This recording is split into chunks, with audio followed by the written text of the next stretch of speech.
Hello, welcome and welcome back. This is Jacob and today we are going to be continuing the narration and character voice acting for the ending of Grand Overture story. Right then, part 3, and oh boy, we have quite the part today, you guys will see in a moment.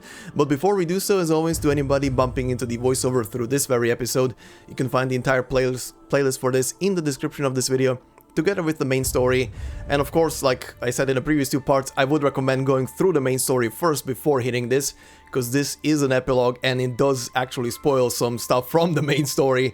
And for even just context, I would recommend finishing the main story, because a lot of elements appear in here and get mentioned that have been in the main story chapter 14 and the previous chapters as well, so you know, would be my personal recommendation. But anyway, playlists are all in the description of the video. Enjoy and thank you very much.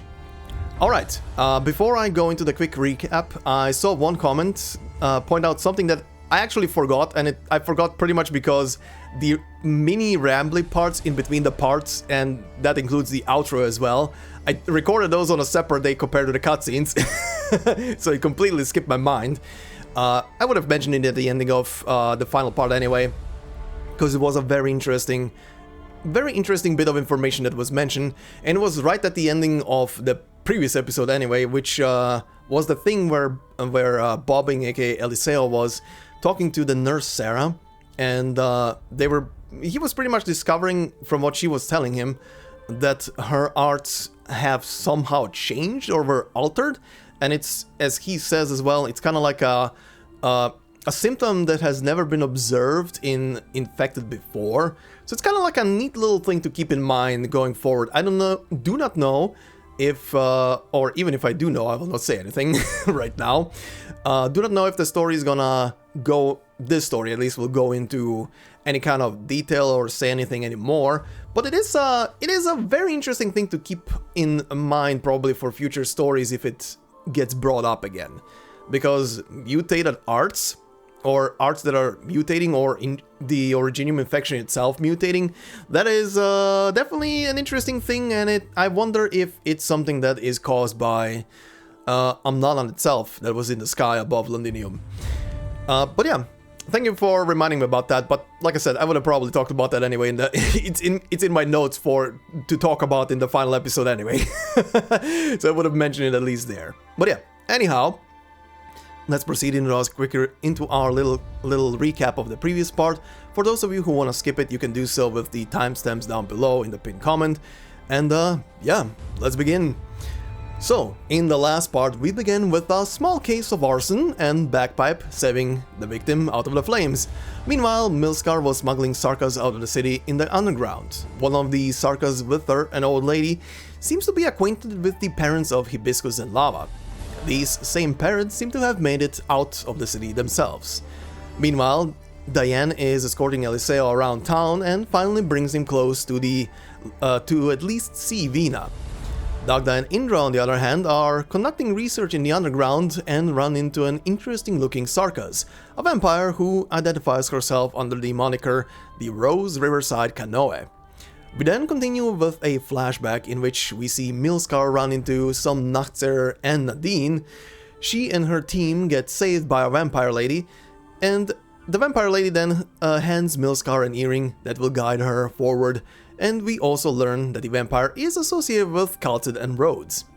Milskar then runs into Clovicia. Clovicia says that she will help destroy more of those altars that are all over the city, while Milskar should go and help welcome the Exemplars into the city. A short while later, in an Exemplar camp, Vina is sorting through their supplies when she spots a crate. In it, she finds the royal regalia left there by someone. That someone is none other, of course, than Milskar herself, aka Ellerdale. In the present time, Vina is waiting in Parliament on Milskar to appear to be judged, but she never does. A few days later in a pub, Catherine meets with Shearer, who has seen some better days.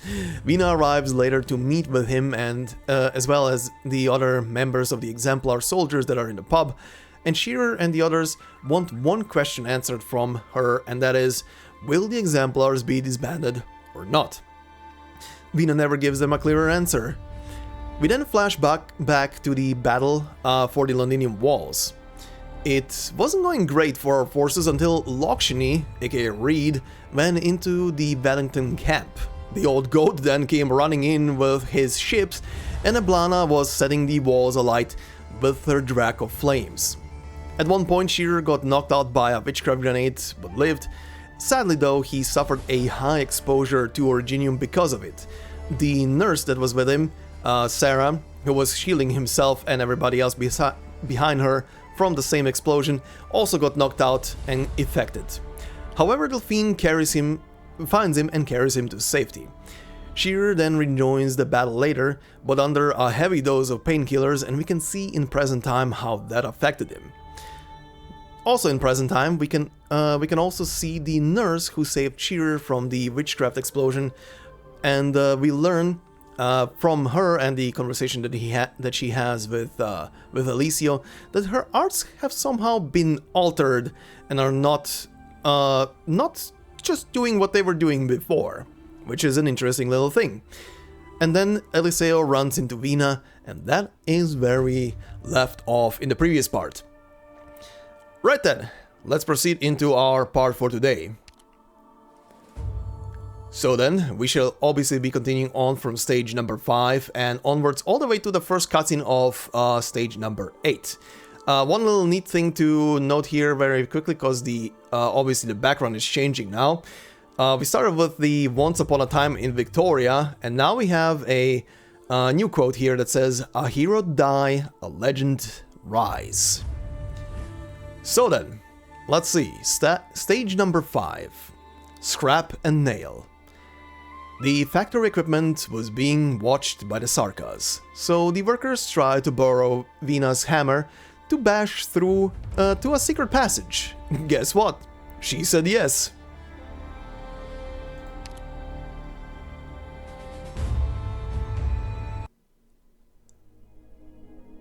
New Auterik, Vehicle Factory, December 21st, 6:13 p.m.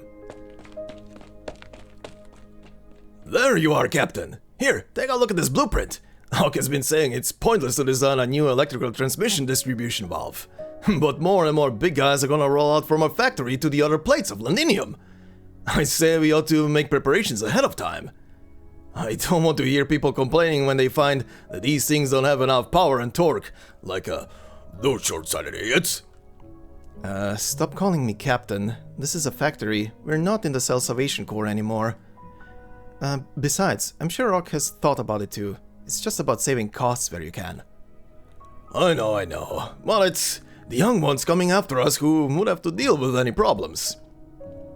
I know how you feel, Martin. But we have to take things one at a time. Closure shared a bunch of drone technology with us that I would love to put into our new four-legged crawler. But problems like power supply and automation don't just solve themselves. It's all good to have them in the blueprints, but let's take one step at a time, starting with the present. Let's do it Ox way for now, and get a basic version out to meet our present needs. File your blueprint with the Londinium Industry Development Association. Don't lose it. Its mission is to restore Victoria's technological superiority with the support of Parliament. New ideas should be respected. Whatever you say. You're a consultant for them after all. There have been so many new ideas lately that it's getting hard to keep up. People are enthusiastic. They can feel that things are changing because of their ideas. Yes, factory production lines, a railway system that links all the districts, and walls and artillery that protect all of Londinium. We can build them the way we want, with our own two hands. I could agree with everything else, but please, not the way you want Feist, or we're all gonna end up in one big amusement park where the only form of transportation is ziplines. Come on, that's just the one that drew the most laughs among the proposals that got shut down. Not all of my ideas are like that. By the way, are you sure your factory wants to keep Ock in the core workshop? I heard he didn't get along with you at the old place. Each factory has its own technical secrets, and there's been friction over competition for orders. Well, that's true. Not all of our workers were in the Cell Salvation Corps. But if Catherine could convince the other factories to join this association and share technologies, then there's nothing for us to hide. Somebody help! Matthew just got pummeled!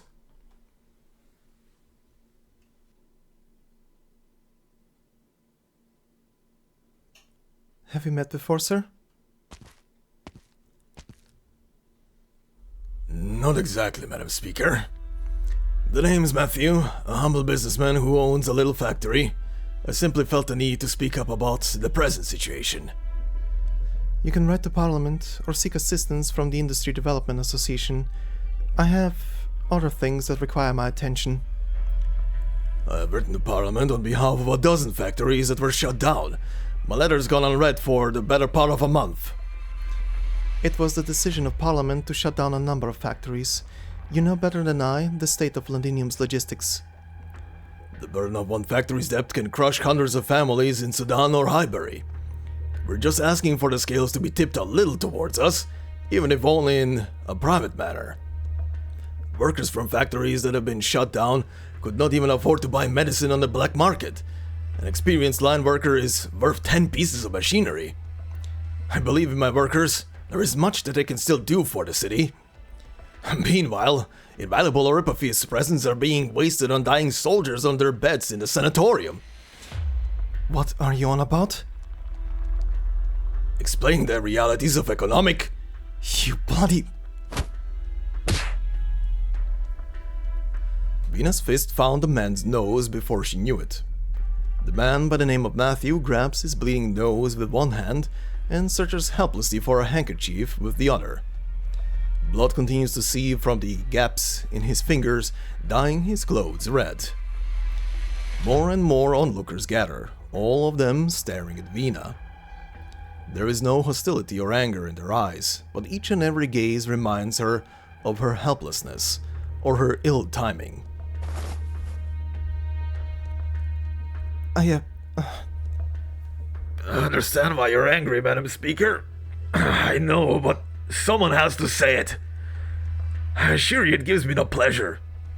I was part of the Salvation Corps that stayed in the city. You came with the Cautus girl and then you left. When the exemplars came and I learned from Catherine that you're their leader, I agreed to turn on the boilers to welcome you with us without a second thought. But I didn't recognize you when I saw you standing in the middle of the street, dressed like a king, promising a better life for everyone on behalf of Parliament. You knew that some promises could never be fulfilled. You chose to sacrifice some people to save others, didn't you? She wants to shut him up. She grabs the man by the collar and lifts him off the ground, but she can see his eyes and the eyes of everyone standing around. Siege solves problems with her fists. She wishes she could make these problems go away with her fists the way she used to. Something falls out of her pocket and makes a clanging sound on the ground. It has been a long time since she had candy. She forgot the box was in her pocket.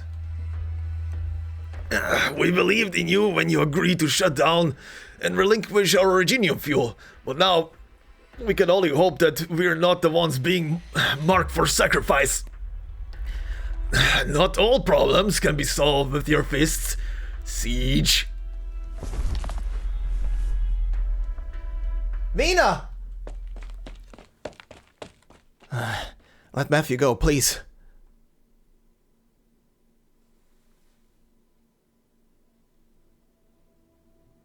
Speaker's office, December 21st, 7:32 p.m. Matthew's views don't represent those of all the workers. Neither do I, of course. All I know is that a few friends have reached out to Rhode Island through me, hoping to improve the state of equipment at the sanatorium. We can't make new equipment appear out of thin air, but maybe we can make the existing kit more efficient. Most workers still support the current medical system, I think. No, you don't have to explain, Feist. I was the one who let the blood get to my head. You have done as much as you could possibly do. Improved medical equipment effectiveness, reopening the fast transport tunnels, the central heating system under experimentation. A lot of people have benefited from the changes in a short period of time. It's all thanks to how you've given us the green light and fended off trouble for us in Parliament. That's my job. How's Catherine? Granny? Well, I doubt she would answer, even if I asked. She won't even let people see her cough. Otherwise, she is the same, still busy even though she's not working at the factory anymore. I rarely get to see her. I had a conversation with her like this last month. She sat on this very chair and turned down my invitation for her to become a member of Parliament. The secret workshop that you kept hidden from the Sarkaz and the weapon inside. Londinium doesn't need it anymore. Yes, I have reached a consensus with Catherine on this matter. As long as you and Catherine are able to unite most of the workers, it's not a bad thing for the weapon to stay under your watch. Parliament needs oversight. So do I. The system of Parliament is yet immature. We're still searching, and there are people trying to get something done through it. But sooner or later, they must understand that the Parliament which revolved around the king is long gone. Was it, when the king was, No, nothing changed with Parliament when he was hanged, other than power being transferred from the king to the dukes. It was only recently that the surviving fellows of the Royal Academy of Sciences were able to resume work on the Chronicles of Londinium. 1,000,000 words that took half a lifetime to compile and edit, encompassing every aspect of Londinium. I never thought I would get to know my own home again from this angle. It was only after reading it that I realized the city's resistance began a long time ago. When the Sarkaz gained control of the city, it was the Londinians who still lived within who had, of their own accord, come together to maintain the city's core functions, irrespective of upbringing and status. The Academy's fellows see it as the precursor to the new Parliament. Seems a little, far-fetched, but it does make sense in a way. But I see another side, Feist. During the war, we were able to set aside our differences, our own interests, in our struggle to survive. Now, though, I'm not sure. There are times that I can't even guarantee my own reason. I need someone to pull me back when I... You want it to be us? That was my promise with Catherine. It was you lot who gave me my sword, after all. The war destroyed many things. Londinium needs your help in order to not fall behind the changing times. Some of your ideas may create headaches in Parliament and the Royal Academy of Sciences, but that's not such a bad thing.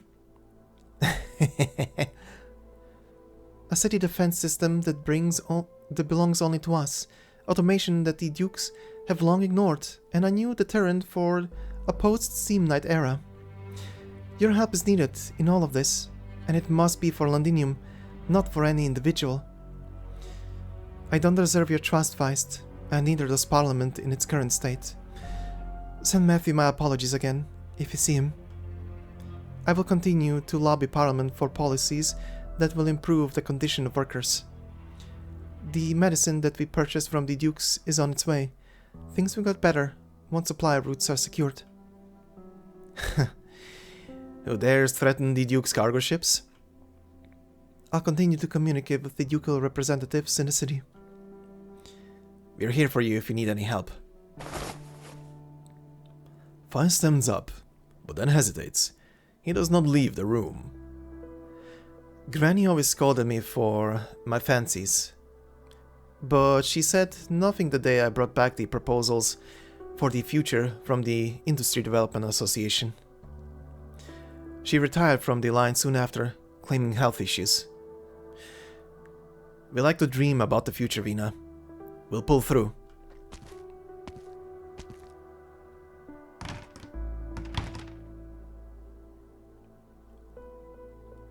The office falls quiet. Vina stares at the mountain of papers on her desk, then turns on the radio. Late afternoon today, citizens witnessed the Speaker of Parliament, Alexandrina Victoria, put a scoundrel in its place. It was reported that a gentleman had attempted to bribe the Speaker for his own selfish interests, which the Speaker rejected in the most direct manner possible. Many citizens speak highly of Speaker Victoria's charisma and believe that she...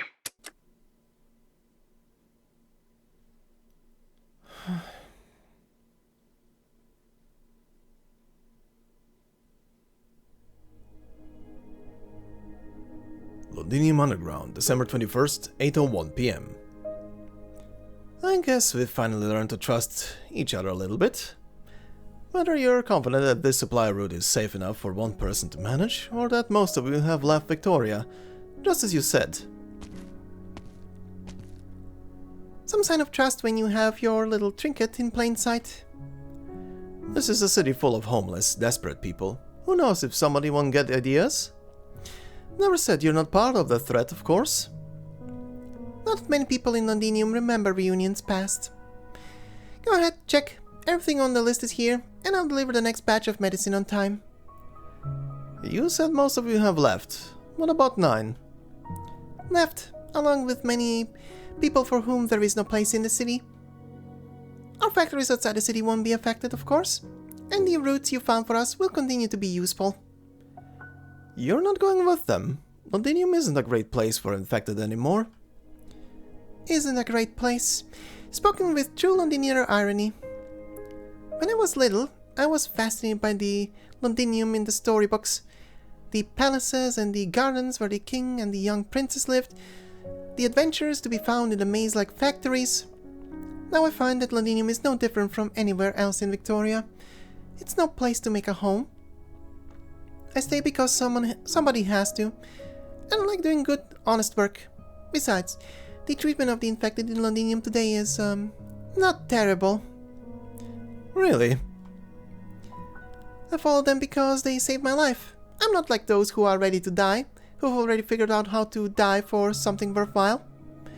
Besides, in the end, it usually isn't worthwhile. Nobody deserves to die. You saved a lot of lives. Thank you, on behalf of the workers. Stop by Highbury the next time you're passing out pamphlets in the city. I'll see you right through that disguise.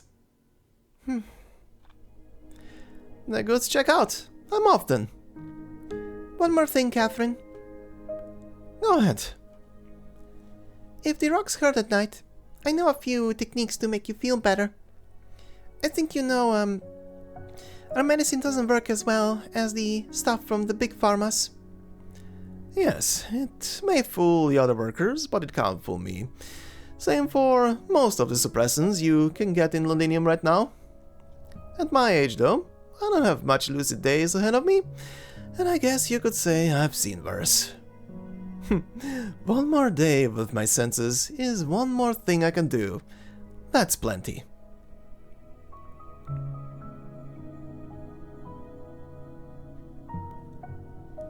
Our men have tracked down Reunion's hideouts outside the city, 2 major factories and the supply routes. Should we shut them down? No need. Based on available information, they are not a threat to the citizens of Londinium. Vina says she has personal reasons to be wary of Reunion. But even she admits that they were a big help to us when they incited the citizens to oppose the dukes. As for the grey market, just make sure we keep track of everything that's going on. Percival is not stupid. She knows what she's not supposed to touch. The Reunion threat is much diminished now that their main members have left Londinium. Continue to monitor the situation. I will even go as far as to say that establishing contact at a private level is an option if there is consensus about improving the infected situation. Understood. We will continue to monitor Reunion activity without taking direct action. I suppose I'm wasting you a lot on this kind of work. Of course not, Lady Delphine. From the day we left the Duke of Windermere's ship, to sending intelligence work aside to focus on the assault of Londinium, and now... Do you miss the waters of Lincoln?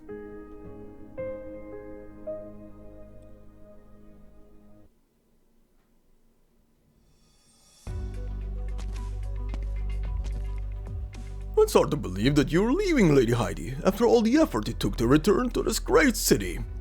But perhaps it's time to return to your father. Back to Toron? Well, maybe I'll go further than that. My father is not the only guide I have in life. Your advice has been most enlightening, of course, such as your story of dinner with the envoy of the Earl of March. It's my pleasure to offer first-hand information to an aspiring novelist who is not involved in the political world. Or perhaps I will write my familiar homeland of Toran into the story of this terrible war in Londinium. Yes, it can be painful to recall those shameful times, but someone must remember the heroic deeds were performed for the city. Heroic. You're right. Maybe we're all heroes. How about a love story? A girl from the Victorian borderlands falls in love with a young man who came on holiday, but the young man dies on the battlefields of Londinium. In the end, though, the news of the young man's death turns out to be false, and he returns to her side, a hero. A brilliant idea, Lady Heidi. A love lost and found again, just like a city trampled by outsiders, but saved by our hands. Here the orchestra plays. There is no wine or dessert, and the candles do not burn as bright, but the music remains beautiful. By all means, join the dance. Leave me on this balcony with the inspiration you've supplied. What about your friends here? An emissary from a foreign land, yet unfamiliar with Victorian customs. Surely you will forgive him?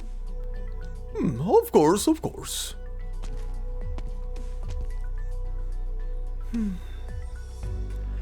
Lady Heidi, is that right? I can show you around the place. No, we shouldn't bother you any more than we already have. Thank you for the assist. This place turns away no one. Next time, you should come in through the front door rather than the balcony, though. Thank you for the offer, but I'm not that interested in noble parties, to be honest. Victorian noble politics was the first thing I studied before I came. I'm familiar with your costumes, your attitudes towards the infected, even your dance steps.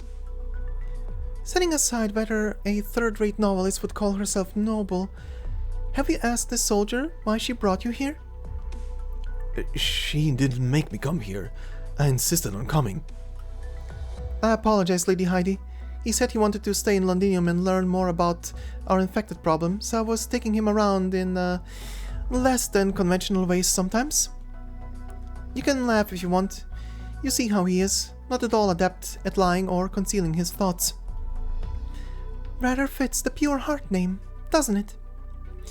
Eliseo, representative of Pure Heart Medical? I didn't expect our reputation to precede us.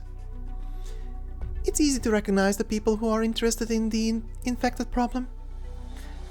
Less easy to see through the concerted deception of the nobility.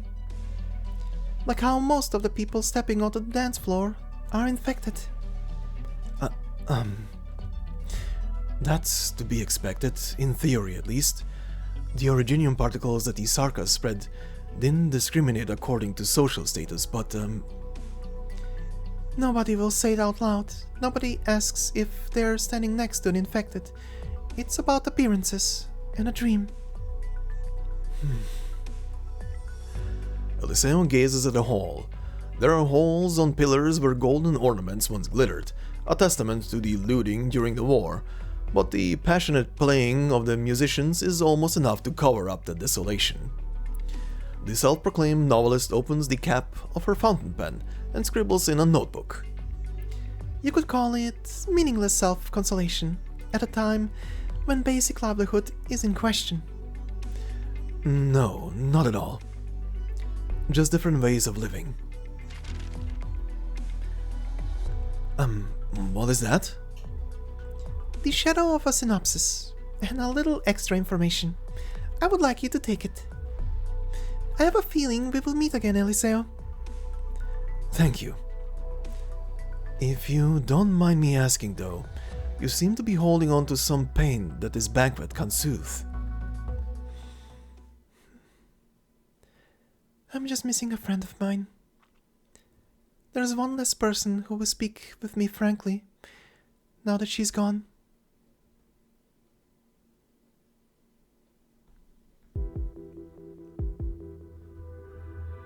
The Summit of Nations. The Lateran is paying close attention to the events in Victoria. After all, this is a disaster caused by the Sarkaz. However, the decisiveness that you and Parliament have shown on the Sarkaz question gave me hope for the city's revival. Of course, His Holiness sincerely wishes to build a bridge of peace for the nations of Terra in order to prevent another tragedy from happening. You're not only here on behalf of His Holiness the Lateran Pope, are you? I am but a humble messenger, here to deliver a message to you and Parliament. Then please send my apologies to His Holiness. I appreciate the kindness that Laterano is demonstrating, but Parliament is not in a position to address matters beyond Londinium. Kindly inform the Duke currently playing host to you that I am not going to Laterano in any capacity. As for his own plans, those have never been any business of Parliament, nor myself. Have they?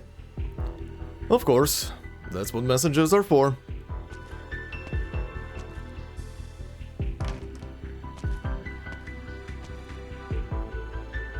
Oren Argiolas. He was on Duke Ododin's battleship during the war, but never participated directly on behalf of Laterano. Just as I thought. Does Gododin have a sweet tooth too?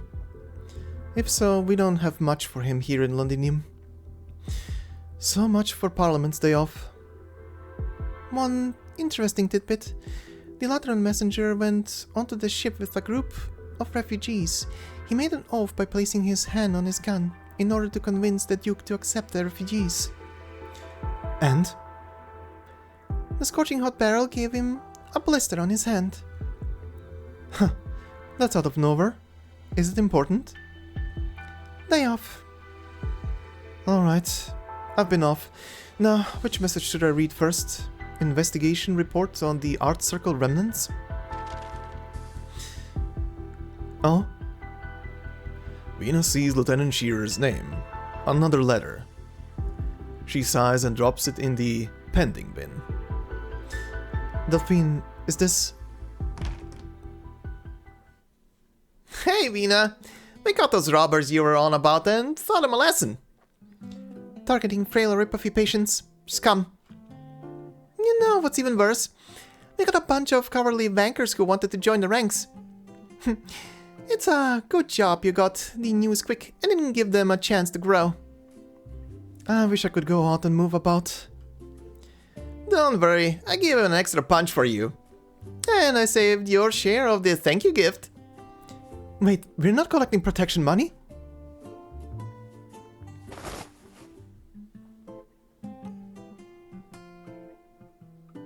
When was the last time you had candy since we got back to Victoria?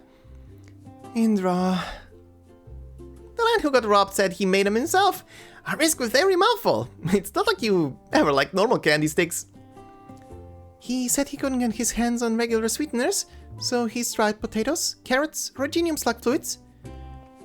I tried all of them. Didn't throw up or nothing.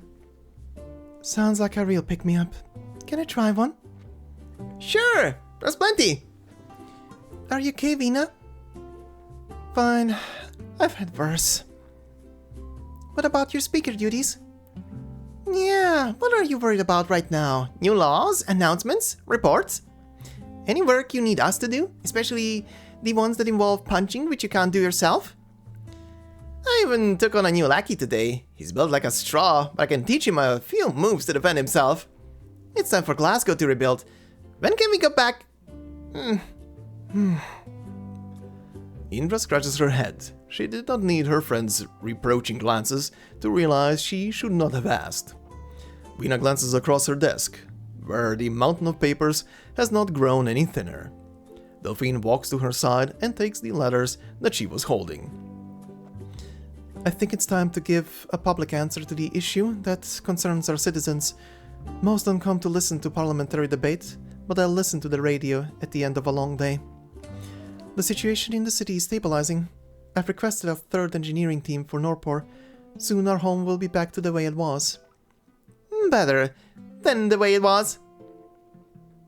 You can go back to Linkardin, Delphine, once we've taken care of this business.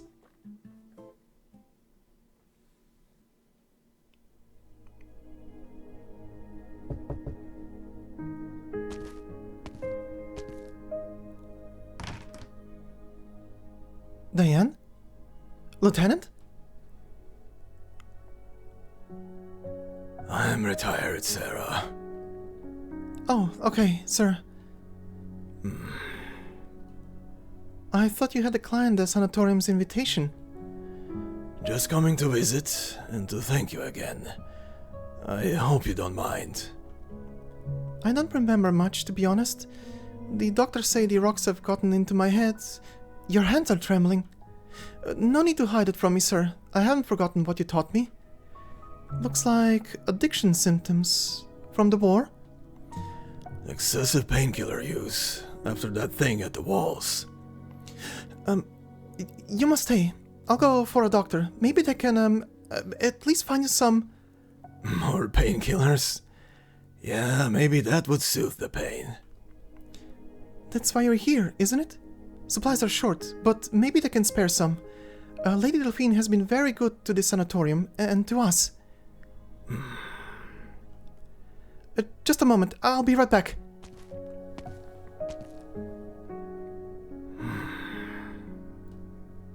He wants to stay.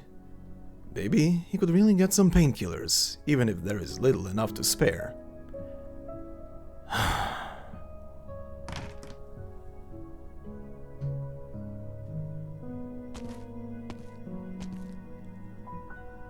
Oh, where did he go?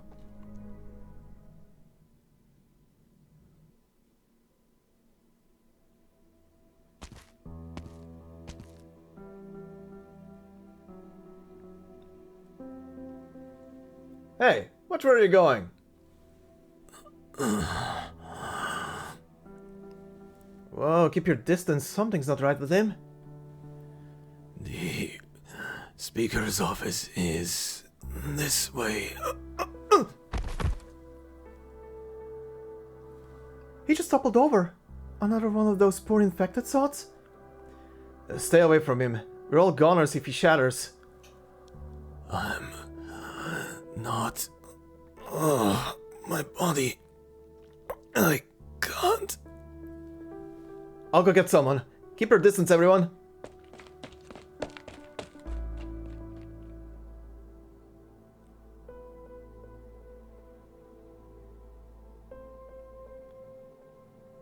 Sheeran collapses on the street. The rays of the setting sun are not particularly bright, but they are enough to hurt his eyes. Or perhaps it is his body's way of reminding him that only another deep-seated desire can mask the pain. He tries to adjust his breathing like he instructed the soldiers fighting pain during the war. But he fails. He has already lost the fight. Shearer sees fire. It is so hot he cannot open his eyes. The sky burns. The walls burn. He burns.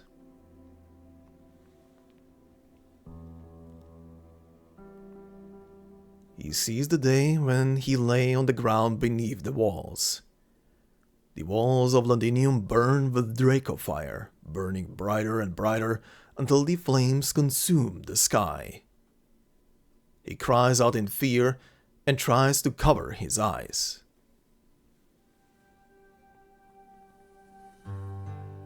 Lieutenant! Lieutenant Shearer, wake up!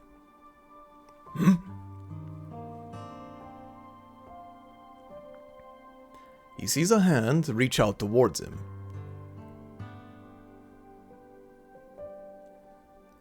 Lady Delphine? I've been waiting for you, Lieutenant. I saw the letter you brought to Vina, but you avoided me, just like you refused my offer of treatment. She never read my letter. Did she, Lady Delphine? I can guess what you wrote. I'm sorry, but I can't help you here. We both know the state of medicine availability in Londinium. You can't stay here. Where can I go? Lincoln. No, I wasn't asking, Lieutenant. This is an order. And don't give me that excuse about being retired. I know why you hesitate. I know what you fear. You're afraid to face the senior officers who betrayed and abandoned you at Ironclad Galath. You're afraid that you won't come good on your loyalty to me and my mother, and you're afraid to return home like this, aren't you? I don't know. You're not as strong as you think, Lieutenant, and I'm not as weak or noble as you think. Our home is Linkardin, not here. The war is over, Lieutenant.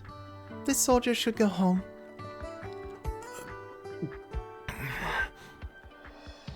Don't be afraid. I'm going home with you.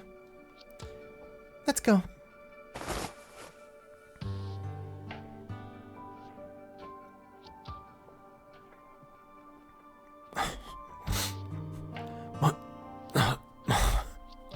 But how can I make it home like this? I'll take care of it. Did you really think I would abandon you just because you didn't come looking for me? Thank you, Lady Delphine. Will you return to Londinium? Yes, I promised Vina, but she may have to wait. I'll make arrangements for you to get treatment. We'll depart once I've taken care of what I have in front of me. Yes, my lady. Linkardin. I'm coming home, Mother.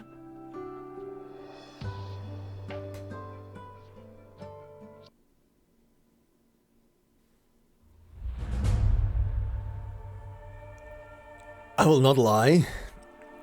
I really thought Shearer's gonna die. I mean, he is infected, he will definitely die at some point, but I will not lie, I thought he dodged the bullet with the voice that I gave him for so long. I thought the curse finally caught up to him. For those of you who do not know, don't think about it too much. But for those of you who do know, who have been around the channel for a while, you know what I mean with voice, right? With a cursed voice.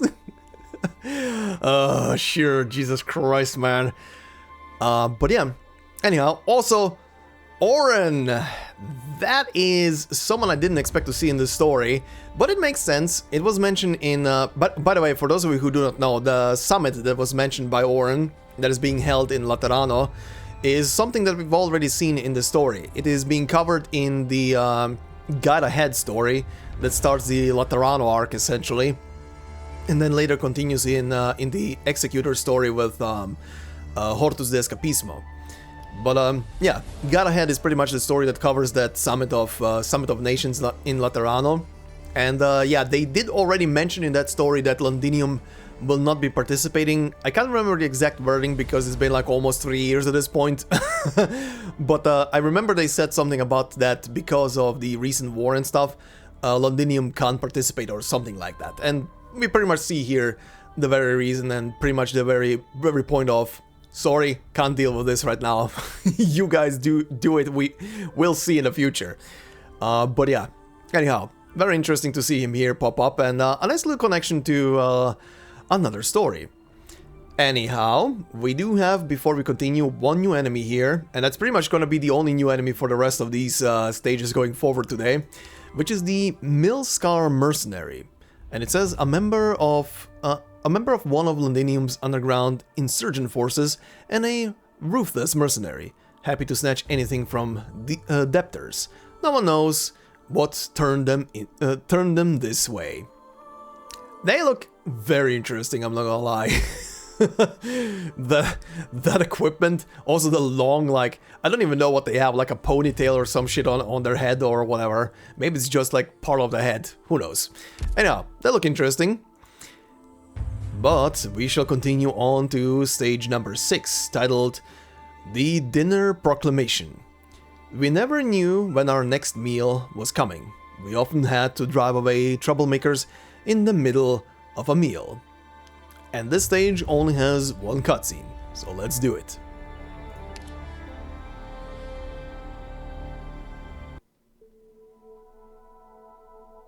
Knights of the Tower Watchtower Backyard, December 22nd, 5:32 p.m. I thought you have gotten everyone to help fix up the guts of this tower by now. And I thought you'd be getting ready for the speaker's speech, Vina. I'd rather not meddle with the designers while they work anyway.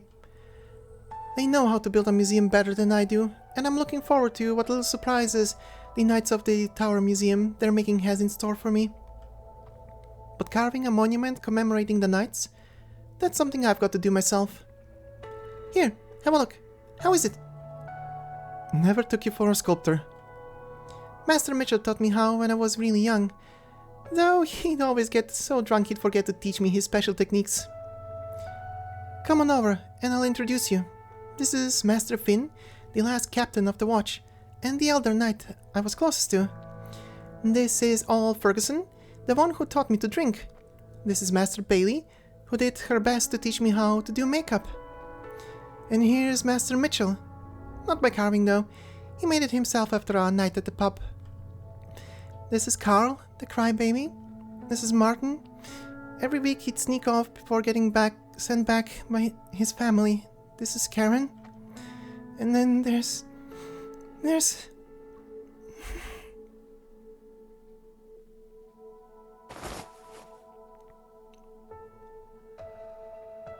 Vina gently hugs Dagda, comforting her.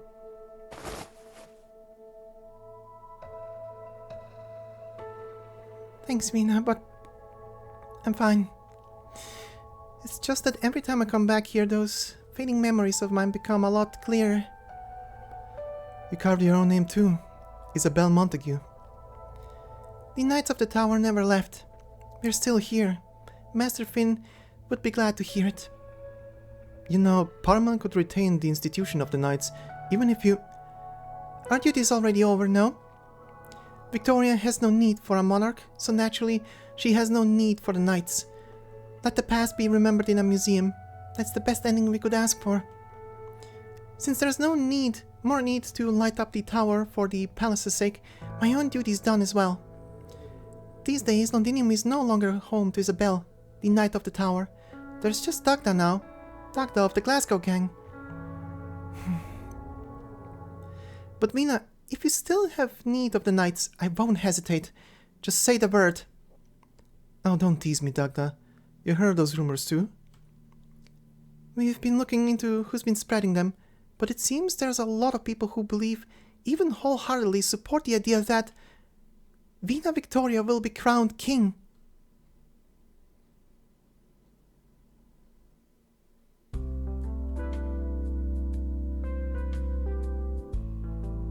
St. Marcel's College, December 22nd, 5:37 p.m.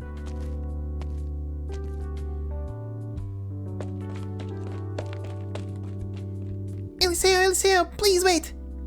Oh, Jenna. More questions you like to ask me? Miss Molly wants to invite you to stay and watch us rehearse our new play. Also, Eliseo, can you help me prove something? What is it? Jamie and I had a wager that even if my gran and I moved to Colombia, we wouldn't be much better off than we are now. His dad said that in Colombia, kids like us wouldn't get to go to school and there wouldn't be any teachers who'd want to teach us how to do plays. Jamie said everything you told us in class was a lie. Jenna, you should be up on stage for the rehearsal. Don't be bothering Eliseo now. Miss Molly! I was just inviting him to stay and watch. Allow me. Jamie's waiting for you on stage. He's about to cry any moment now. Without you, he can't say any of his lines. Go on. Oh, he's so annoying. Alright, I'll go. You've got to stay and watch, Eliseo. Do forgive the children, Eliseo. They tend to just speak their mind. I must admit, I'm not familiar with Colombia, and I'm not entirely sure how infected children would be treated. They'd be treated very well. So long as their guardians can afford health insurance.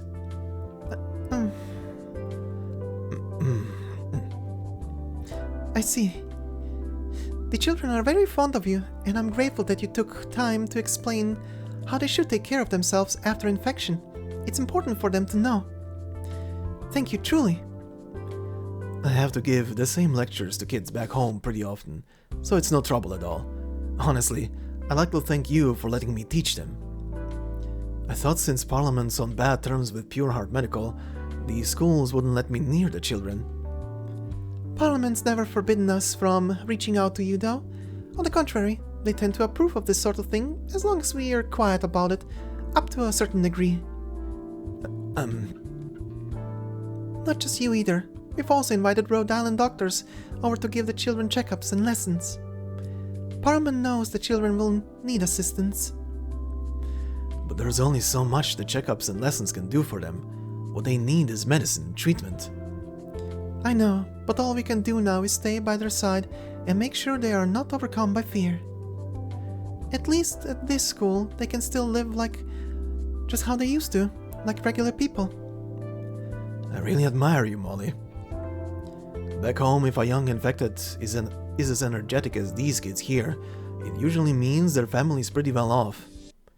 But here, I hear some kids had nowhere to go, so you gave them shelter at the school. You've got them putting on plays, ones that bring hope to the people here. That's amazing. You flatter me, Eliseo. I am merely following in the footsteps of those teachers who can no longer return to school, especially the lady I respect the most. Do you mean Lady Golding? I heard Heidi mention her before. Yes, the play we are rehearsing today was the last she ever wrote in this classroom. It's a lovely little tale. Two young children go on many adventures to find a foul beast that can chase away any illness, which saves their sickly friend. Lady Heidi once asked me if Lady Golding ever called it a meaningless consolation when she was writing it. But why? Is it alright if I stay and watch them rehearse, Molly? For the sake of the children, and so I can show how much I respect you and your lady. I have a feeling that maybe here in Londinium, there's still a lot I can do to help. For Lady Golding. For Lady Golding.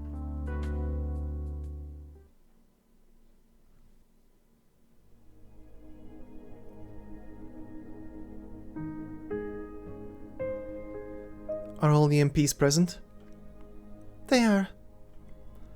How much longer until the citywide broadcast? 2 minutes.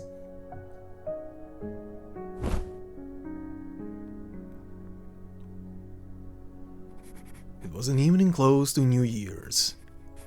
After several long years living in fear, most folk could finally feel at ease and enjoy dinner with their families, listening to the Speaker of Parliament's broadcast together. They even started calling it the Dinner Time Declaration in jest. Pity the dinner didn't taste so good.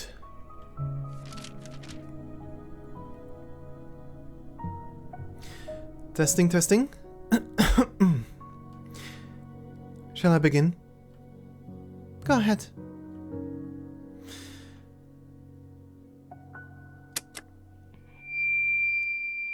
This is Vina Victoria. As Speaker of Londinium's Parliament, I now address all the city's residents who took part in resistance during the war, and who yet live.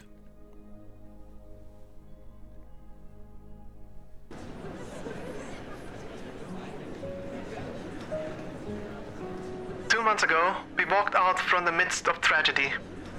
You lot, shut up! Can't you tell the speaker started their speech already? On behalf of Parliament, allow me to convey our respect to those heroes who contributed to the war effort. Every citizen, every soldier of the Ducal Alliance, every fighter of the Exemplars. The city will remember each and every one of your deeds and honor all those who are no longer with us. The pub falls silent as everyone lifts their cups. To you, my brothers, and to me.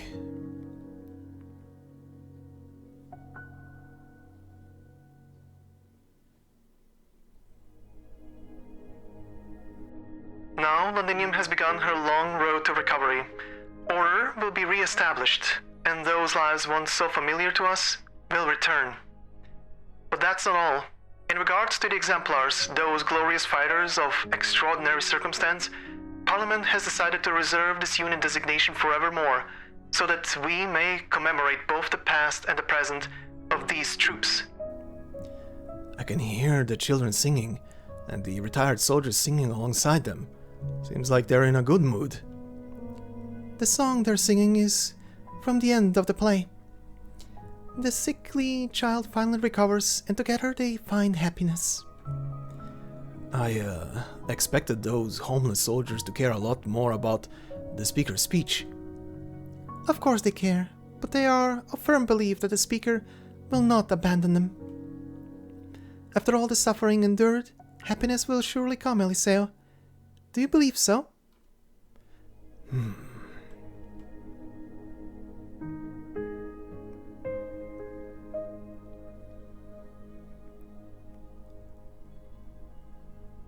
The exemplars came together once more for one simple dream: to go home, no matter their status, no matter their standing. Now this dream of theirs has become reality. We are home now. We have reached the end of the road. Reached the end of the road. Seems the speaker lady really is set on disbanding them. What an idiot, pulling apart your army of mates. Then what do you propose she should do with such a multi-crew? Keep chasing those Sarkaz for the kill, or set their sights on the dukes? We've got better things to worry about than the exemplars. Such as replenishing our strength as quickly as we can. Focus on that instead.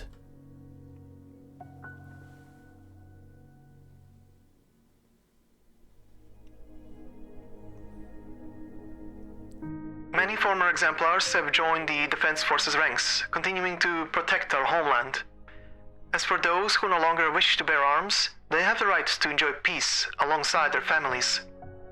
Parliament promises each and every one of our exemplar comrades a place to settle down.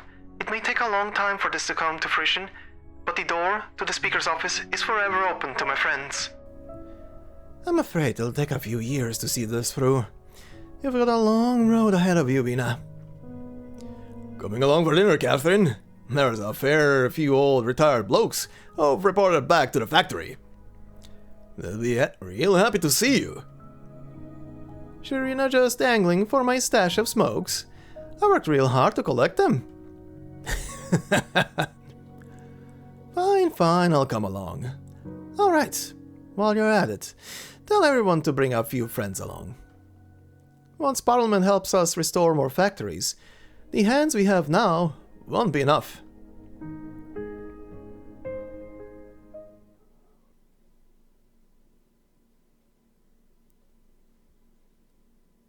And I, Vina Victoria, do promise to every one of this city's residents that in this coming future without a king... The broadcast abruptly comes to an end. As it does so, Dagda hears an uproar suddenly echo through the skies above the city. What cut off? What's going on at Parliament?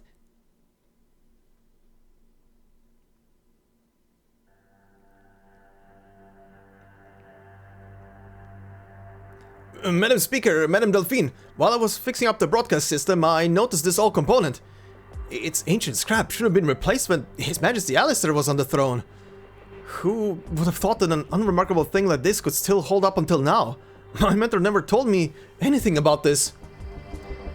So it's all just an accident? Why was there suddenly something on your maintenance checklist that wasn't there before?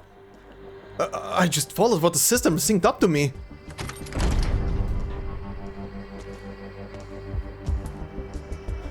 Ladies and gentlemen, may I sit in on this round of parliamentary discussion? Earl of March. Eleanor, my name's not hard to remember, Vina. You seem rather surprised to see me here. What, did no one tell you? It seems your informants have been lax of late, Lady Delphine. Londinium has no need for informants to host a guest, my lady. The city welcomes every Victorian who loves this land. Lovely to hear. Then I suppose you won't mind if I invite a few dukes to revisit an old haunt for a little reunion. Judging by the time, they should be arriving any moment now. Considering their sensitive position, the dukes are hesitant to drop in on any specific person's home, so I was forced to borrow one of your places. I hope Parliament will understand. You're also welcome to join in, Vina. And you too, of course, Delphine. I know you're about to leave for Windermere. There are a few old friends who hope you could take their condolences for your mother along with you. Eleanor doffs her hat, greeting Delphine with a smile. She then immediately walks to Vina's side and lowers her voice. I loved your speech. A very sensible decision. Yet, far, far too impatient. There are some things you are free to say to us, but not to the common public. This is for their own good, and yours too. So you were the one who cut our signal. We'll be assembling at the Royal Academy of Sciences, Vina. It won't take too long, so don't be late. By the by, sometimes there's no need for you to think you haven't done enough.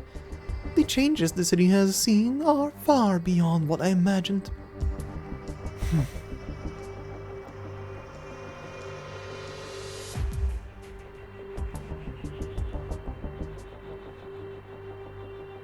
Royal Victorian Academy of Sciences Reception Room, December 22nd, 7:32 p.m. I assumed your grace would have less of an appetite. I've always been a practical lad, Eleanor. We all know the situation in Londinium. The slight wine and bread is already enough to show us the speaker's good faith. The Duke of Wellington is absent yet again. It seems the alliance between yourself and His Grace is not as reliable as we imagined. We all know we're here for more than just pleasantries, Your Grace. Old Wellington would never have come in the first place.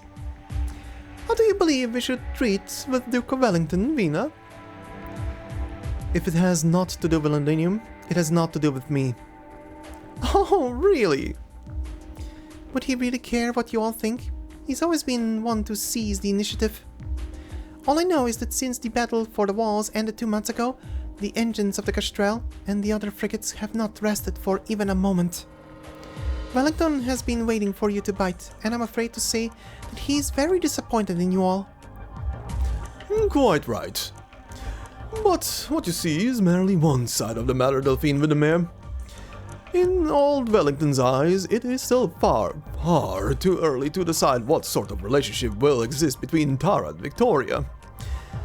In these 2 months, we have had a tacit understanding. So long as nobody moves to break the silence, then silence we shall enjoy. But really, it's Her Grace over here whose emissaries are always sneaking into Wellington's demesne. She's much better qualified than I to speak on the matter, no?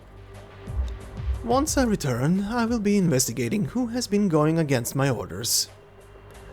After we return to Windermere, young Delphine, I would happily welcome some tired guests at the Linkardine Winery whenever you like.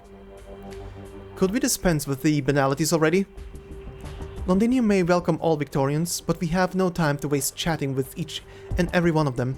There are still many issues affecting our citizens that need urgent handling, all more important than the people sitting here. I am, of course, well aware that your sudden visit to Londinium is also thanks to an tacit understanding. I know that Wellington's only an excuse. Parliament will not interfere in this matter, so if what you're going to discuss next doesn't involve Parliament, then I don't need to waste my time here. That's where you're wrong, Vina. The Duke of Wellington's choice really does have something to do with you. Or to be more precise, it's to do with the late king, your late father. 26 years ago, old Wellington never cast a vote in the matter of how to handle your father. He simply watched in silence as King Alistair was led from the throne to the gallows. Thereafter, he was disappointed. Disappointed in Victoria, disappointed in the dukes, disappointed in your father. From that moment on, the tug on Tara's undercurrent has never ceased. Duke Windermere never mentioned any of this to me. Your mother didn't care. No one regretted executing the king. Sorry, Vina, you know I don't mean anything untoward. Just because old Wellington himself will never come to Londinium doesn't mean that he has no interest in the city or in you. For the time being, We still do not know his true intentions, but just because the throne has sat idle for many years does not mean Victoria needs no king. Vina does not understand where Eleanor is going with this. She already made clear her refusal long ago. The kingship, the crown, they were never what she needed. Bloody hell, Vina! Patrol's just come by for your office to tell you! The crown's been stolen from the throne room!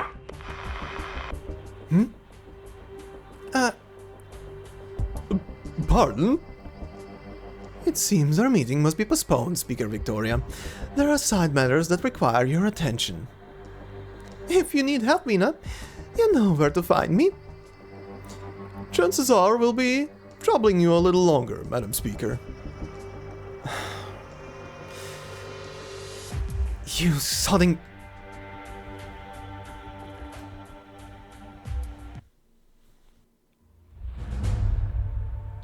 Well, and the dukes be scheming, they be sneaking, and they be having their own parties? Good lord. Also, someone yoinked the crown. Well, that's fun. That's a fun little thing. But yeah, also the scene at the beginning of this cutscene with Dagda giving a little tour to Vina, but she's recounting the names and the people, the knights of the tower, essentially, just slowly breaking down as she's doing it. Oh god, I hope I did some how do I call it? I hope I did some justice to that scene. That was stupidly hard to do because I had to jump between two characters, one not being super emotional and the other being super emotional, so it's a very heavy mood swing pull. Good lord. But yeah, anyhow, we only had one cutscene here. Let's continue on to the next stage. Titled Rusted Crown. Vina was a really bad storyteller, but we managed to figure out how she got here from the palace. From that day on, she would be siege of the Glasgow gang, she said. Nice.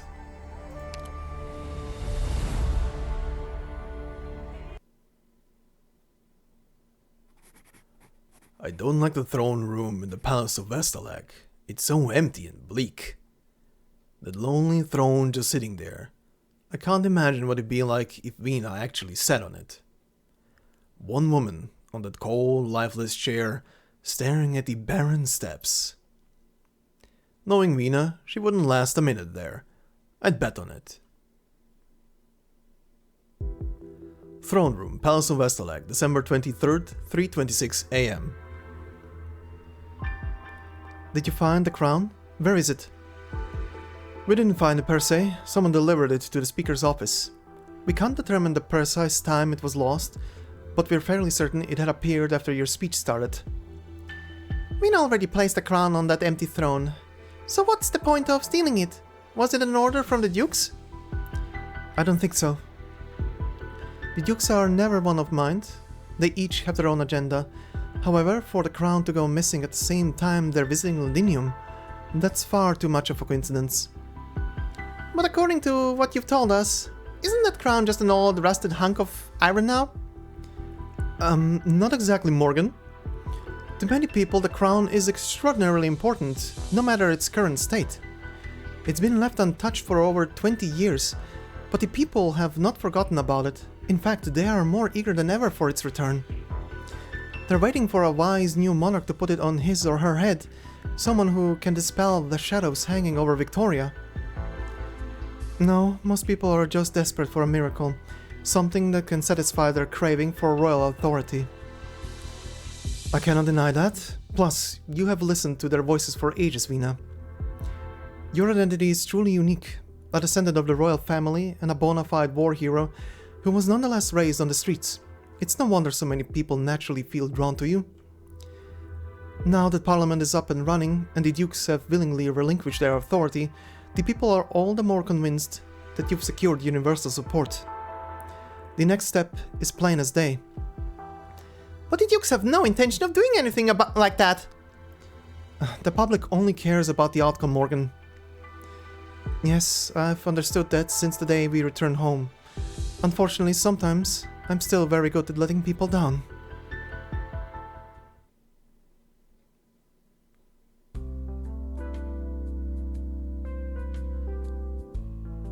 New Outer Streets, December 23rd, 4:59 p.m.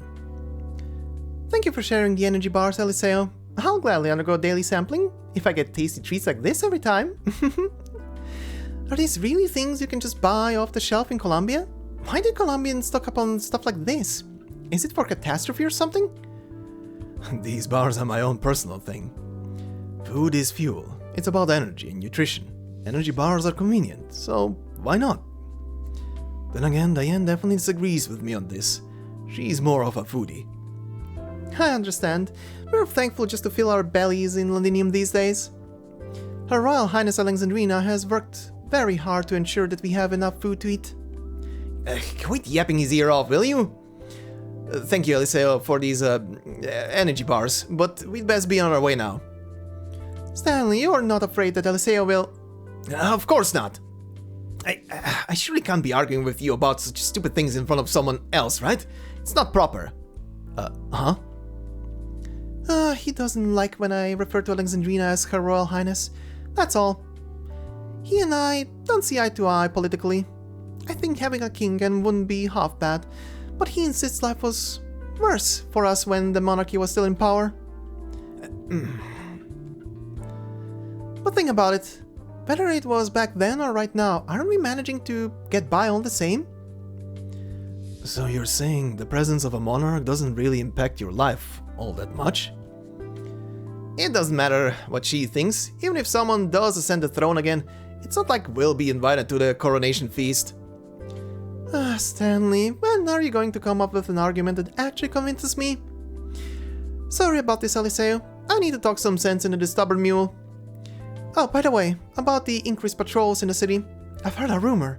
Supposedly someone stole the crown, and the defense forces are investigating anyone who might be connected with the theft. Let's go, Stanley. Goodbye, Eliseo. Come to think of it, Diana has never mentioned the king or the crown. Not even once. Maybe I should ask her about it when I get back.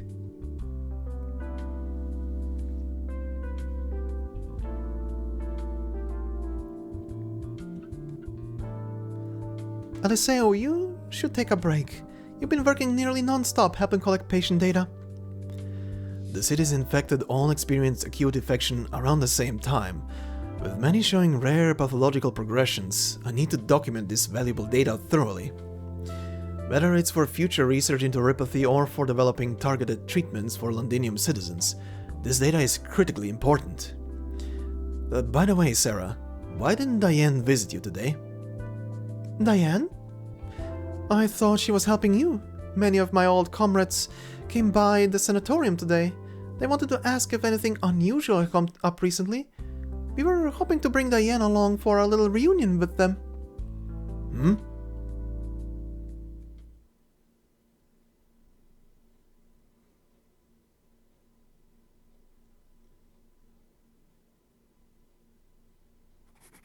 Throughout the whole war, Vina never told us where she found that crown. But it didn't matter. None of us cared. And no one would ever see that hunk of iron again. It was supposed to remain sealed in the throne room in the palace of Vestalag, left to corrode and decay into nothing. The age of kings is over and done. That's what a drunken Vina said to me, with her arm slung around my neck. And yet barely 2 months later, here it is again, staring us in the face. The ghost of this ancient empire refuses to let go. It's always ready to claim its next victim. Speaker's Office, December 24th, 6:26 a.m. Does anyone else know about this? We've taken steps to contain the information and will do everything we can to minimize its impact. So, what do we do with this thing? Morgan points at the battered crown sitting on the desk. This is my first time seeing it up close. Can't believe so many people are fretting over this old thing. Vina? She notices that Vina isn't looking at the crown at all.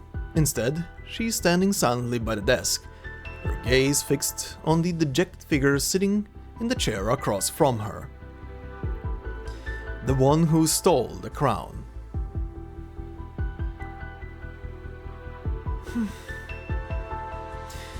You really have no questions for me, Madam Speaker? I reckon many of you have fanciful notions about me. Besides, my colleagues will soon have a more complete and objective report delivered to my desk regarding this matter, so, Don't lump me in with those people! All they care about is the throne itself! I care about the one on the throne! I know exactly what I'm doing. I'm well aware of every new law Parliament has enacted, Speaker Vita. Unauthorized entry into the throne chamber is indeed a serious crime, and I'm not planning to deny anything. Vina shakes her head. But it doesn't mean you're fundamentally different from these people. The Provisional Court will try your case according to the law. Do you have any further objections? No, Madam Speaker. Delphine, I'll leave the rest to you. I'll personally return the crown to the throne room and make sure security is tightened up. And then I need to prepare the report for the council meeting. Huh, a report. You didn't have to do all this, Siege. You know all too well how inefficient Parliament is. It's just a group of individuals all looking out for their own self-interest. You must already be exhausted just from dealing with all those MPs, no?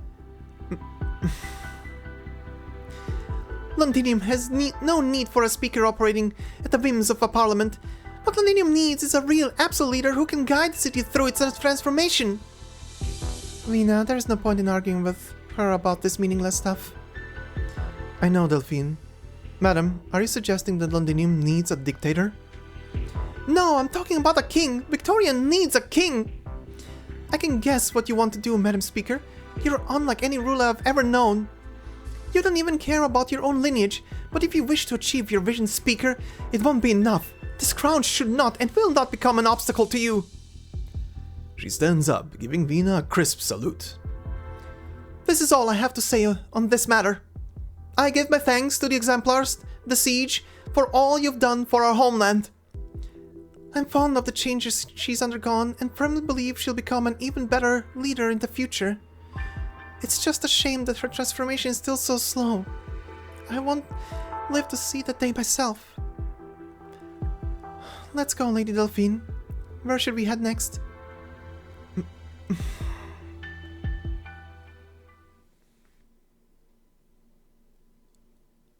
Do you really know what I wish to do? You want to change Victoria. No, you want to defeat her. You want to defeat the Victoria of the past.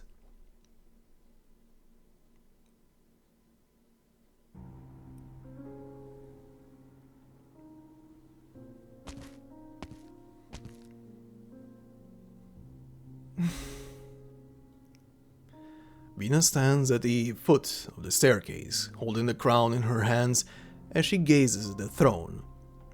Beside the throne, a golden lion lays sprawled, his eyelids drooping halfway. Gawain, you should have told me sooner. Step by step, she ascends the staircase until she reaches the throne. Instead of sitting on it, she sits on the steps before it. The lion doesn't seem to open his eyes. His gentle breath brushes through its mane, sending up faint specks of dust. He is displeased. I'm sorry, Gawain. I had another sleepless night. There are still so many thorny issues left unresolved. She feels the warmth at her back. The golden lion has moved closer, and his massive body is now supporting her. Just like it had when she was a child, Vina catches a whiff of sunlight. Gawain, how nice it would be to fall asleep leaning against you like this. Walking all the way back here from outside the city feels like a dream. But it's been so long since I've had a good night's sleep, let alone a deep, satisfying dream. The lion lifts his head slightly, brushing against Vina's golden hair, tickling her just enough to make her smile faintly. The chill in the air sends shivers through her, jolting her back to clarity. Has it always been this cold here? It's not time to rest yet, is it? What we're doing now still falls far short. There's not enough medicine, not enough food, and endless arguments. Sometimes I wish I could just rip out this uniform and knock those idiots down one by one. Maybe things would be much simpler that way, huh? Defeat the Victoria of the past. If only it were as simple as a match in the ring. The Golden Land closes his eyes, drifting off to sleep, though his tail is still lazily swatting against Vina's arm. Teacher, I'm sorry for complaining to you again. There are some things I don't know how to explain to Morgan and the others. They wouldn't understand, and I don't want to make them worry. As for Delphine, I don't want to show too much doubt or vulnerability in front of her. She's already taken on so much for me and pinned so many expectations on me. There are already so many people counting on me, Gawain. I don't want to let them down.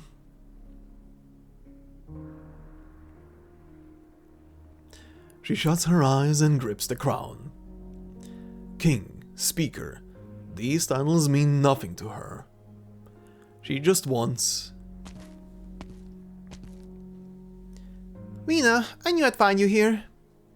Wait, were you just asleep or? No, I was just thinking about something. Gawain, She instinctively turns her head to the side, but there's no one there. Yet that warmth remains unmistakable.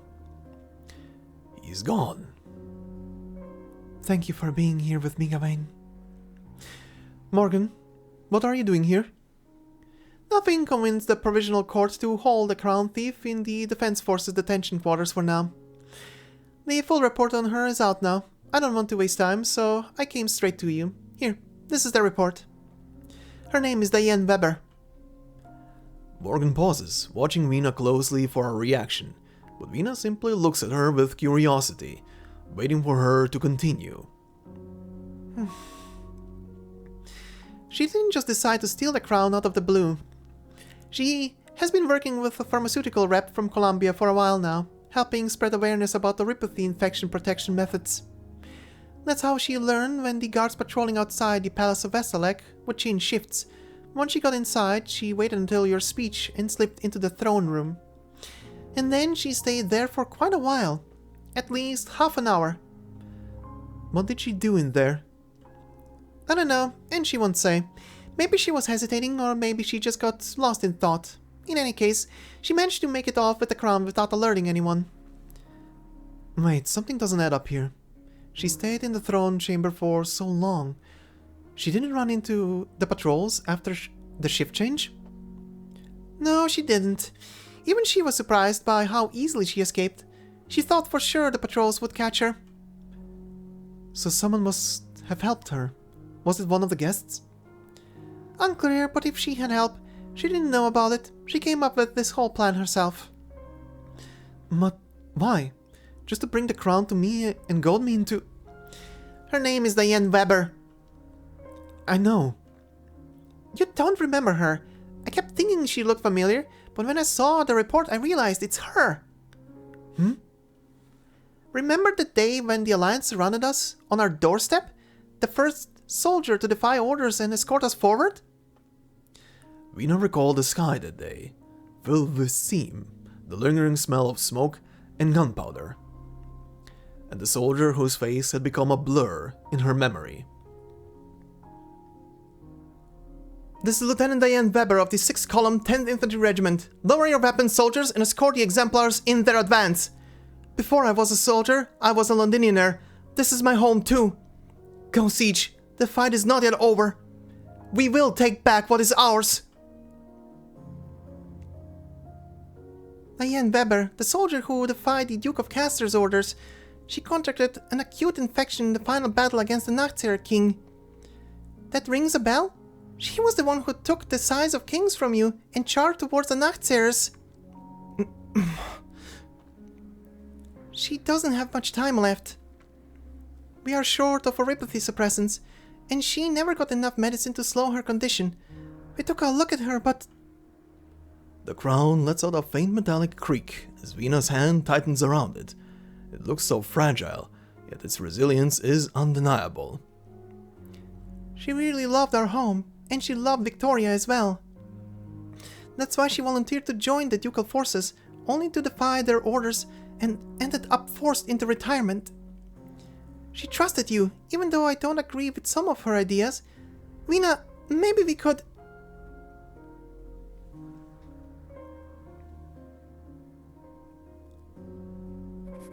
I never finished asking for mercy on Diane's behalf. Vina knew what I wanted to say, and I knew how she'd respond. No, I knew what Speaker Vina Victoria would say. Even now, I can't imagine what must have been going through Diane Weber's head when she made that crazy decision, but I admire her. Even though she stole the crown, she did it out of love for Victoria. I don't understand. Since coming back to the city, so many things have changed in ways I can't fathom and don't want to understand. And on that day, I finally made up my mind. From the end of that final battle outside the Palace of Vestalek until now, I've lingered here far too long. Maybe it's time to go back home, back to the boxing gym.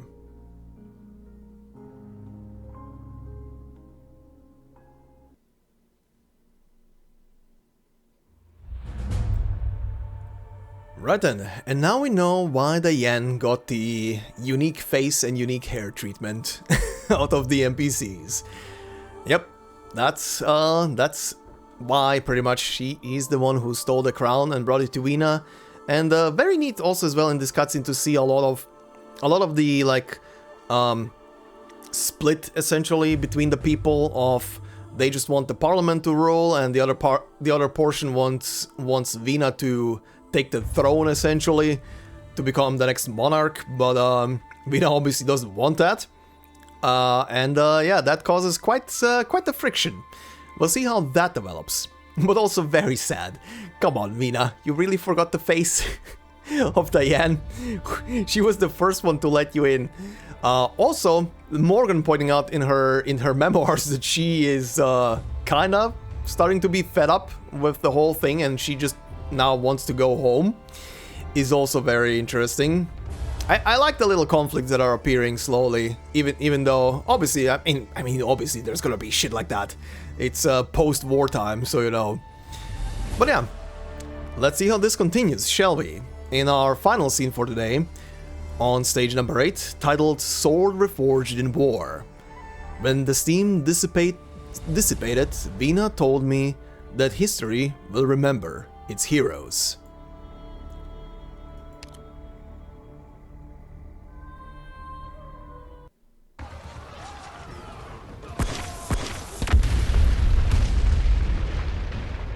Authority Frontlines T1, October 2nd, the day the war ended. Death waits at the end. My liege watches death, watches you.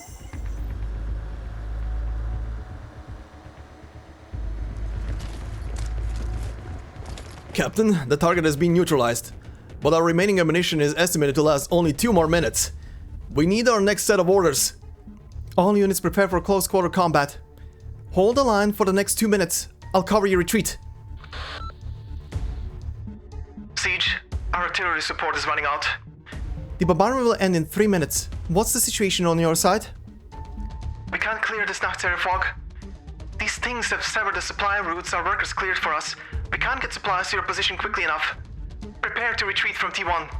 Negative. Abandoning T1 will create a gap in our encirclement, and the Alliance forces will break through from our side. Captain, I can't accept that. The battlefield isn't a place for heroics. Honor your orders. We've sent a distress signal to our friends at Rhode Island. Now we have to trust the doctor and the plan. Soldiers, we've made it home. Do everything you can to survive. Only then can we take back what we've lost. Siege, we'll hold the line for the final 2 minutes, then retreat to regroup and assist you in clearing out the creatures in the fog. Backpipe, keep them safe. Hi, Captain. If the fog can't be dispersed, then wait for us. Head to E12 and rendezvous with Gododin's 106th Assault Brigade. Keep fighting. Understood. I'll be seeing you soon, Captain. A strange howl can be heard from the communicator. Look out, Siege! It's the Confessarius Chimeras. Everyone prepare to retreat. A song-like shriek. It's lit itself up! Anna, watch out for its flames! Ew, it hurts. Vina, are you alright? Everyone else fall back. I can't allow any more needless sacrifices. A piercing wail. Wait, where does backup come from? Anti-witchcraft cannon has struck the target. Enemy movement disrupted. Remaining squads continue setting up anti-witchcraft cannons. Mission objective, eliminate threats within the fog. Friendly forces at T1, hold your position. Emergency supplies will arrive at your location in 3.5 minutes. Exemplars T1 combat team, message received. Please identify your unit. Duke of Normandy's 8th Grenadier Battalion, under orders to support the Exemplars. The Duke of Normandy? 8th Grenadier Battalion? Horn, do you know anything about this unit? They're not under the direct command of the Duke of Normandy. They report to the Earl of March. Lieutenant Commandress truly has an exceptional grasp of our intelligence operations, as to be expected from someone born into a military family. Lieutenant, keep Her Royal Highness Alexandrina safe. As for your Highness, please accept this small gift. Once all these matters are resolved, I'll visit you in person, Vina. Siege, do you know the Earl of March? No, we've never met. But her name was mentioned in some of the information sent to me. That doesn't matter now. With reinforcements, we should be able to reopen the supply line. Horn, we'll meet again soon. At least it's time to bring all of this to an end. Finally! The crowd cheers. She gazes at the shard in the distance and the faintly visible palace of Vastalag, calmer than she has ever been. Triangle, cello, oboe, Tempest platoon, everyone, watch closely. As we scatter the dark clouds over Londinium. All members of the Exemplar T1 combat team, hear this. Hold your ground. Do not give them a single inch.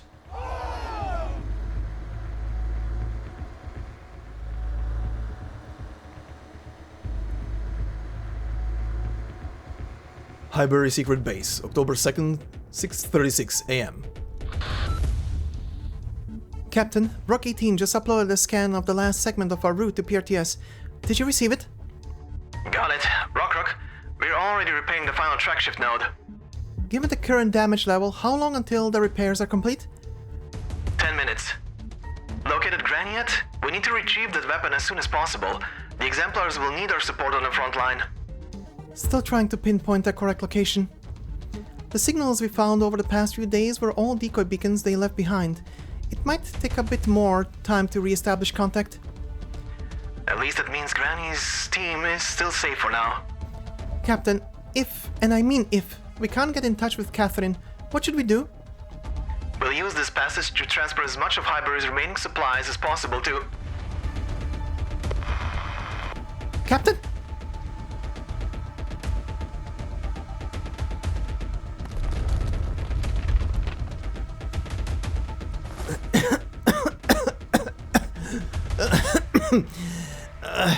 Is everyone okay? Where did those Sarkaz come from? And what was that artillery fire I just heard? The smoke shifts, yet a small ember glimmers brightly in the depths of the haze. The ember of a cigarette. A familiar, acrid smell hits Feist's nose and makes his eyes sting. I keep telling you, when you're busy working, you always forget to watch your back. Welcome home, brat. Granny, we've been looking for you all this time. I know.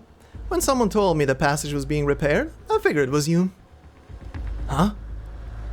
That's... He spots a massive shadow in the depths of the smoke. Remember the blueprints you left behind? It took some effort, with the Sarkaz blockade and all, but we finally managed to build your big machine. The crawler.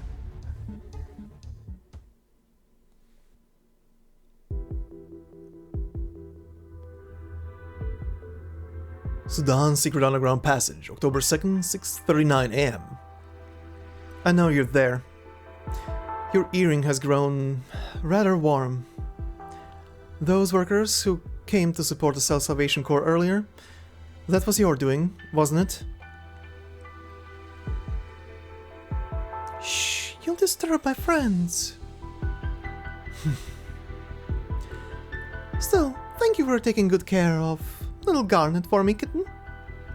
And thank you for cleaning up those filthy rocks Ducarel left behind. Here, you can have this back. I have more important things to deal with. Off to find that hunk of sheet metal again? He wouldn't want to miss this battle. Thank you for saving me earlier. Farewell.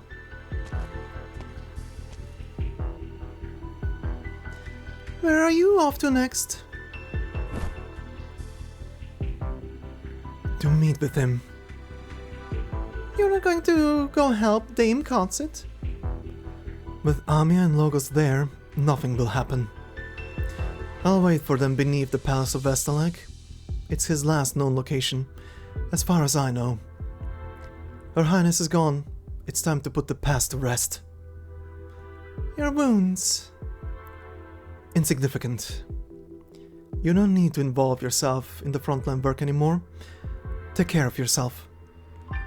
Don't you understand how powerful I am by now, Runt? You learned quite a bit from us back in the day, didn't you?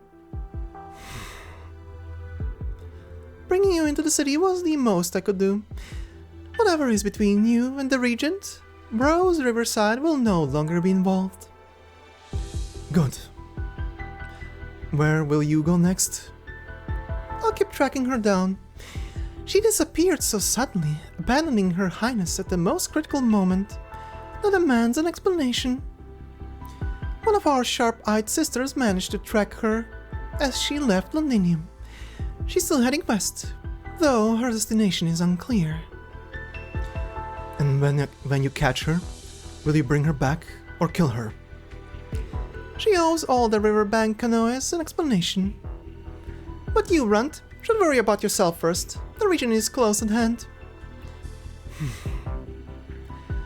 The Riverside canoes swore not to get involved with anything related to Bobble anymore.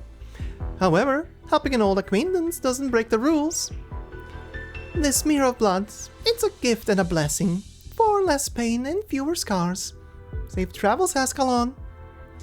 Did you really have to wipe it on my neck? Not my fault, you always hide your face so well under that hood. You look better this way.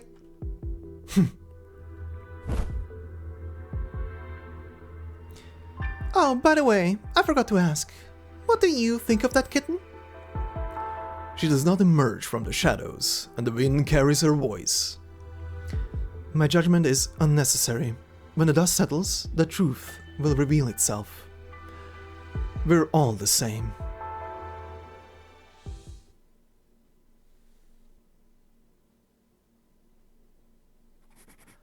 Even today, many still argue about when exactly the war ended. Some say it was when the Nachtzer King fell at the gates of the Palace of Vestalag. Others say it was when the Sarkaz fully withdrew from Londinium. As someone who lived through it, I've been asked quite frequently about my opinion. Luckily, I share the exact same view as Vina. The war ended the moment we found the courage to take the sword from Vina's hands and wield it against the Nachtzer King ourselves. We fought back. We destroyed with our own hands the enemies who tried to ruin us. We never needed a singular hero. That day, everyone who fought for her home and her future was a hero. Everyone, no matter your unit number, which squad you belong to, or which duke you serve, there's no retreating now. Support the Allied forces! Why should we lag behind the slot? Quick, go help the exemplars! Captain, my weapon's broken. Take mine. If it breaks, grab another. If there's none left, snatch a blade from the devils and keep fighting. Advance! Advance! For Victoria! For Victoria! Soldier, you should not continue this assault empty-handed. Take the sword. But this is the size of kings. I can't possibly... it belongs to your Royal Highness. No, it belongs to Victoria. On the wreckage of the Glorious, trusted allies passed the sword from hand to hand until it reached me, completing its mission. Now, take it from my hand. Let it reach the hands of everyone who needs it. Let its mission continue anew. This is your right as a Victorian. But if we take the sword, what will your Royal Highness use? I still have my hammer. I will not stop. I will stay with you until the end. The early morning sun breaks through the dark clouds. A golden-haired feline and a Victorian stand together. The soldier grips the sword tightly, her gaze locked on the determined Aslan, despite the blinding sunlight. She refuses to look away, for she sees the thousands of Victorians rallied behind her, fighting for the same cause. She sees the king walking alongside her people. As you bid. All survivors of the 6th Column 10th Infantry Regiment advance with me! For Victoria! May the vast lands they keep our king! She cuts down 2 Naxxter Royal Court elites and a caster. Her blade bears 2 new notches. His people and all his well-feeling ye. However, she is too gravely injured to continue, so she passes the sword on. A worker grips the sword and presses forward. He perishes alongside a Royal Court elite, leaving yet another notch on the blade. And give them grace without ending. An infected picks the sword up from the pool of blood. She does not defeat any enemies, instead protecting it with her body. In doing so, she protects her Victoria, and hope itself. Then may we call and safely sing. Victoria, give thanks for our home. Finally, the sword pierced the Naxxter king, after which it disappeared into the chaos of the battle. To this day, we still do not know who the final hero to wield the sword was, or whether they are still alive. But one thing is certain, the sword fulfilled its mission.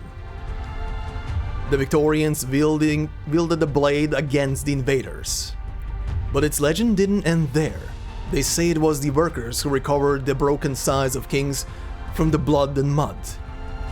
As for the rest of the story, well, every child in Londinium can sing it loud and clear.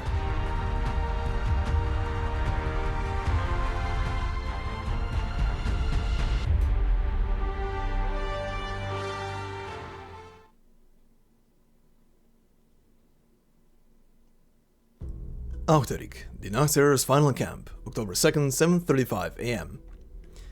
I don't see any more Naxxters. Is the battle finally over? But this blasted fog hasn't let up one bit. Something's not right. These Sarkaz aren't attacking under the cover of the thick fog like before. Is this a trap? Based on our previous encounters with the Naxxter army, they are far more elusive than they seem. Horn, what do you suppose we should do next?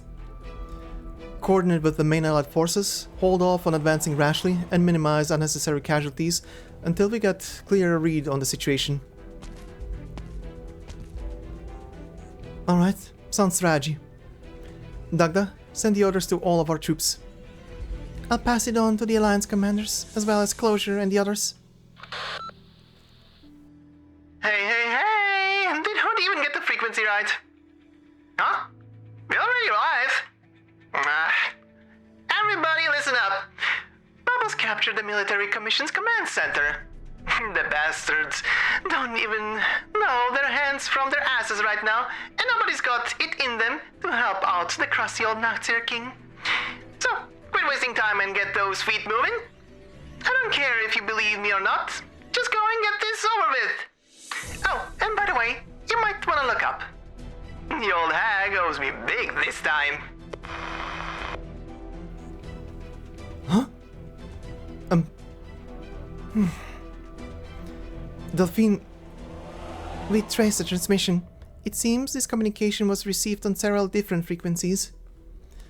Both the Allies and the Sarkaz probably heard it. That voice, it was... Vishadel, sounds like they're been busy. Horn, please reassess the situation. Vina, look at the sky, it's... All eyes turn upwards as soon as they hear the sound of steam bursting at full force, echoing above the palace of Vestalag. Victoria! The Victorian army boils. It's Charles Lynch! He's gone into the fog! I can hear the commotion inside the clouds. He's battling the Nazareth. Horn? Although morale is currently high, the Alliance has yet to make any major moves. Clearly, the Dukes are still hesitating. They have reason to be cautious with intelligence from an unknown source. If Rhode Island trusts Vishadel, then so do I. Huh. We trust you as well, Siege. I'll go tell everybody to get ready. Huh? What's going on? Did you hear that sound right beneath our feet? The Exemplars, we meet at last. Wait a minute, Vina. Am I seeing things, or did that giant thing just burrow out from underground?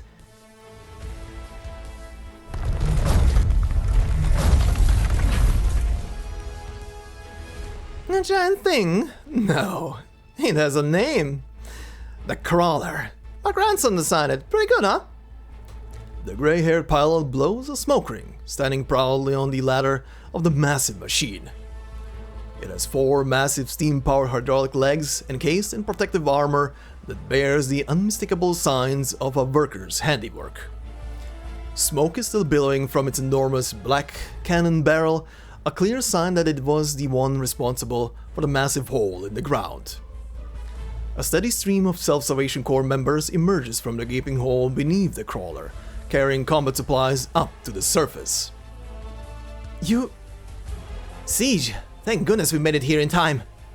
Starting now, the Self-Salvation Corps will join forces with you. With Granny and her team helping out, we'll have a much greater chance of victory. We just got that message ourselves. It seems the timing is spot on. Victoria thanks you. Horn? All clear. Preparations are complete, and we're ready to move out at any time. Good. Everyone, this is the final battle. Wait a minute. There's still one thing left. I need to adjust the cannon. There. That should do it. Cover your ears!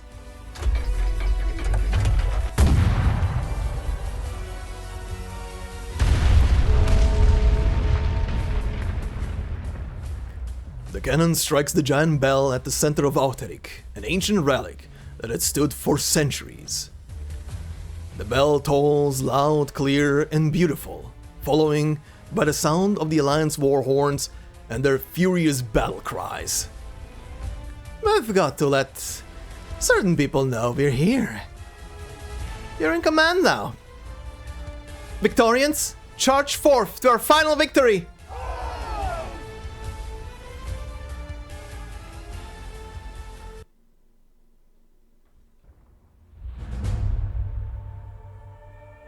Right then, this was a cutscene. I would say this cutscene is pretty much the prime example of why the post-war depression is so strong. People were riding a pretty huge high throughout the whole thing, and especially the elevation fell at the end. And then we have the current time. But yeah, a lot of cool shit. First and foremost, this cutscene showed where Ascalon ended up in. Because remember in the main story, chapter 14, after she and Manfred literally disappeared in that one scene, they haven't reappeared for the rest of the story then. Or, no, actually Manfred I think appears towards the end, but Ascalon was vanished without a trace, essentially. And now we see where she ended up with. or who she ended up with, because our dear little vampire lady here saved her ass and nursed her ass back to health apparently, and she is doing her shady shit and is going after Therese's ass now. That will probably not lead anywhere, but let's be real here, she's alive at least, and well, I mean, she's playable, of course she's alive, but she's around at least. We now know where she was at the end of the story. And yeah, cool, that was good to see. Also, I'm wondering, I'm trying to think, who did our vampire chick mean by she left and is going in that one direction now, and is still going? Who is she looking for? I was thinking the entire time through, like, when I was reading that segment as well, like, who are we talking about here? I feel like I should know, but I'm not sure. I don't think she's talking about Clovicia, because Clovicia is still in the city. She's rummaging around, and I mean, at the beginning of this story, we had like a literal flashbacks and flash forwards to, I'm guessing, this entire story, where we saw Clovicia talk to Vina at some point later. So unless that was another flashback and not just a flash forward, maybe she meant Clovicia? I'm actually not sure. On the other hand, that sword handover moment was epic as shit. The music accompanying in the background, damn son, they cooked with that one. Interesting as well, our Nachtseher King died pretty much off screen. Interesting. I'm not gonna lie, the way the scene was going here for stage 8, I know this is not the final stage, there's stage 9 after this still, and that's gonna probably be the boss stage, but the way the cutscene was going, and we were assaulting the Nachtseher's final forces and the Nachtseher King himself, Nezalem, I was expecting stage 8 is gonna be like a mini boss battle where we fight him and kill him. But no, he was just killed by the people who were wielding the sword. Also, he was wounded. By the way, I want to just remind people, he was very heavily wounded after his battle with Logos. So, even if the people had the sword in hand, then it was definitely doing damage against Sarkaz, or Nachtseher specifically. Just a reminder, the guy was injured. He was very heavily injured after his bout with Logos. So they pretty much put a debuff on the guy. But they won. And very interesting depiction as well of the fact that it wasn't a single person, it was pretty much everybody who contributed in that fight to get him in the earth finally, properly, and not just being a ghoulish little vampire floating around. But yeah, he's dead. Cool. I don't know if we're gonna see more of that, if we're gonna see it from another perspective, or maybe see the battle somewhere else. I mean, like I said, there are at least 2 more stories that are technically epilogues to this story, if I'm correct in assuming what they're gonna be depicting, or continuing off from chapter 14 at least, and stuff like that. But yeah, anyhow, very interesting. And Steam Knight doing Steam Knight shit in the background, and the Self-Salvation Corps having a big new mech, a 4-legged mech with a giant cannon. Nice. I would have actually loved to see a picture of the whole thing, and not just the little part where Catherine was holding on. That would have been epic. But yeah, a cool long scene, and nice to see a depiction of how the final part of the war ended. So I guess we've caught up with the finale of the war. I wonder what the finale of the story is then gonna be, but that will be for next time. For now, I hope you enjoyed this part, and if you did so,